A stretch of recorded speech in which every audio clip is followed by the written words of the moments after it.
Buenos días, yo soy Carlos Vladimir García Maya, soy médico cardiólogo pediatra y estamos en el módulo de cardiología neonatal. El día de hoy vamos a hablar acerca de lo que es la exploración cardiológica. Las cardiopatías congénitas son un conjunto de enfermedades que se generan en el momento del nacimiento, durante el proceso del desarrollo del corazón, y estas van a ser las alteraciones más frecuentes en el recién nacido, congénitas. Y además van a haber pacientes que no tengan cardiopatía congénita y que puedan presentar alguna alteración tanto en el corazón como de forma hemodinámica. Entonces tenemos a dos grupos importantes, aquellos que ya tienen cardiopatía congénita y aquellos que no tienen cardiopatía congénita, pero que pueden generarse alguna alteración cardiohemodinámica, por lo cual estamos hablando de una población muy importante y es siendo necesario nosotros conocer todos los datos clínicos que nos sugieran que un recién nacido tenga una alteración en este nivel.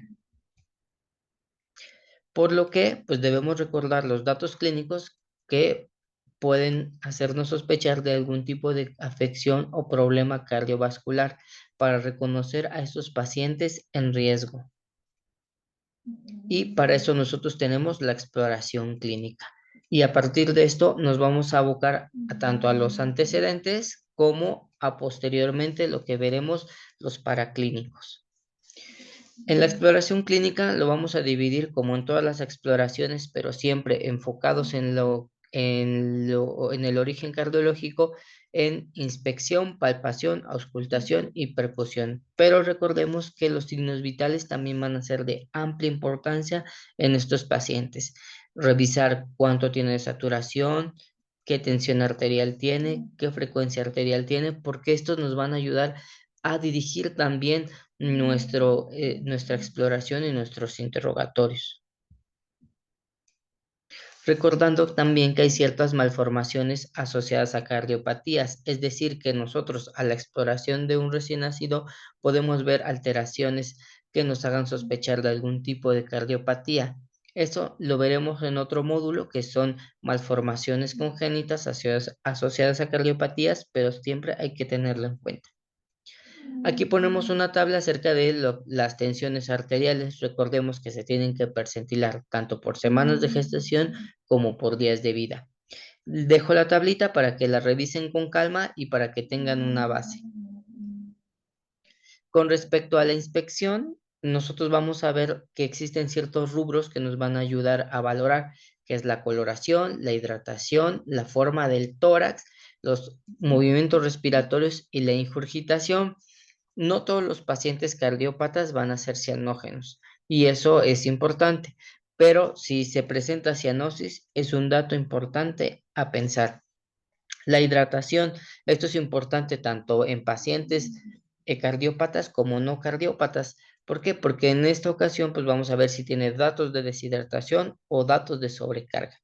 El tórax. ¿Qué vamos a ver en el tórax? Pues el tórax puede estar abombado por crecimiento cardíaco, puede estar normal o puede estar alterado de forma bilateral. Por eso es importante, además de que en ocasiones se pueden llegar a ver los latidos cardíacos desde la simple inspección. Los movimientos respiratorios nos hacen pensar también de ciertas alteraciones que van a estar asociadas a datos de sobrecarga o de algún tipo de cardiopatía congénita que esté generando una congestión pulmonar que genere estas alteraciones a nivel respiratorio. Esto encaminado en el aparato cardiovascular. La ingurgitación yugular es difícil verla en el recién nacido porque tiene un cuello corto, pero en caso de que se pueda valorar la presencia. Sin embargo, es muy difícil realmente que podamos verlo. Entonces es un dato a mencionar, pero pocas veces se puede valorar. Con respecto a la palpación, también en el nivel de hidratación, la fontanela. Si tenemos un paciente con datos de choque y aparte tiene una fontanela deprimida, pues nos estaríamos encaminando entonces a un choque hipovolémico, un ejemplo. Los pulsos debemos palparlos tanto centrales como periféricos y estos también deben ir acorde a la auscultación. Lo ideal es hacer la auscultación y el checar el pulso. Y el pulso tiene características específicas. si es un pulso adecuado, de adecuada intensidad, de adecuada duración, o es un pulso amplio, o es un pulso intenso, o es un pulso débil. El llenado capilar siempre se recomienda que sea central, sin embargo, también puede ser periférico. Esto debido a que en ocasiones en las extremidades puede haber algún cierto tipo de alteración que nos sesgue, pero a nivel central podemos determinarlo. Sin embargo, si clínicamente no sospechamos de alguna alteración en las extremidades, se puede realizar. La palpación del precordio. Aquí vamos a ver si el precordio está hiperdinámico, normodinámico, hipodinámico, y se va a poder palpar lo que es el frémito. El frémito es la sensación de los ruidos cardíacos a través de las vibraciones. Es decir, que nosotros palpamos esos pulsos cardíacos a través de nuestra palma. Además de que nosotros vamos a poder determinar en qué punto se encuentra el choque de la punta, que es el lugar justo en el cual podemos encontrarla. A ver, alguien que me diga qué es esplenomegalia y cómo consideramos esplenomegalia en un recién nacido. Ok, muy bien. La esplenomegalia se considera como el crecimiento de el vaso, y lo vamos a valorar a través de la medición, si es palpable o no es palpable. Y la presencia de edema, esto también nos hace pensar de datos de sobrecarga hídrica. Con respecto a la auscultación, vamos a escuchar a través del estetoscopio ciertos tipos de componentes que nosotros podemos ayudar a clasificarlos. Entonces, uno es la ubicación. ¿Cómo se divide el ciclo cardíaco? ¿Alguien me puede decir cómo se divide el ciclo cardíaco? Muy bien, el ciclo cardíaco en primera instancia se divide en soplo sistólico y diastólico. Entonces nosotros vamos a la auscultación, dividirlo si es sistólico, si encuentra en la sístole, si está diastólico en la diástole, y si ambos están afectados va a ser continuo. Ya vamos a hablar un poco más específico de eso. La ubicación espacial. Esta, en términos generales y prácticos, lo dividimos en pulmonar, aórtico, mitral, tricuspidio y mesocardio. Sin embargo, en los recién nacidos, como en ocasiones es muy difícil determinar todos esos espacios en un tórax tan pequeño, lo dividimos en cuadrantes: cuadrante superior izquierdo, cuadrante superior derecho, cuadrante superior inferior izquierdo y cuadrante superior inferior derecho. Sin embargo, ambas formas están muy aceptadas. El grado, que va de 1 a 6 en la forma francesa. Tenemos la forma americana, que es de 1 a 4, pero realmente a lo que se refiere es 1 con intensidad muy leve y 6 en este caso, que el soplo se escucha aún sin estetoscopio, y toda una gama de las cuales va desde se escucha muy leve, es perceptible al experto, es perceptible a el estudiante, se escucha fuertemente, la intensidad es muy grande o se escucha a distancia. Y también tenemos otros tipos de características que también veremos más adelante. Entonces, hay que recordar que hay ciertos tipos de soplos que son característicos a cierto tipo de lesiones y a cierto tipo de cardiopatías. Por eso el clasificar de forma adecuada el soplo nos va a hacer una gran sospecha de qué tipo de alteración puede tener ese paciente. Además, la auscultación en el soplo es difícil en el recién nacido, sobre todo por la frecuencia cardíaca.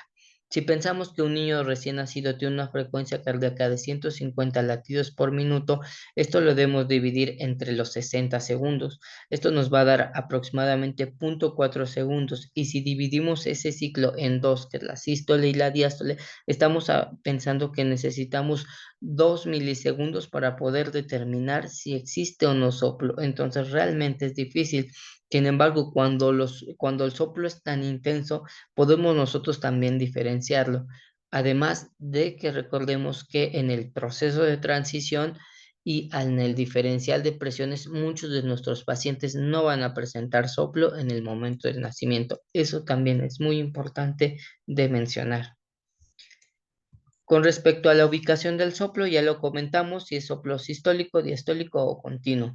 pero con respecto al soplo sistólico y el diastólico, este puede encontrarse en la parte inicial, a esto se le va a llamar proto. Cuando se encuentra en la parte medial, se va a considerar meso, y cuando se encuentra en la parte distal, se va a reportar como tele. Esto tanto sistólico como diastólico. Entonces podemos tener un protosistólico, un mesosistólico, un telesistólico, un protodiastólico, un mesodiastólico, telediastólico, y también pueden estar combinados protomesosistólico, mesotelediastólico, y como lo habíamos comentado, cuando es continuo, el soplo se va a escuchar en todo el ciclo.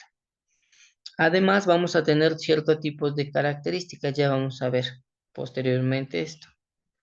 Con respecto a la ubicación, ya lo habíamos comentado, el foco pulmonar, recordemos que los vasos están cruzados en el momento del desarrollo de la embriogénesis, generando que la pulmonar, aunque siempre la consideramos del lado derecho, vamos a escucharla del lado izquierdo.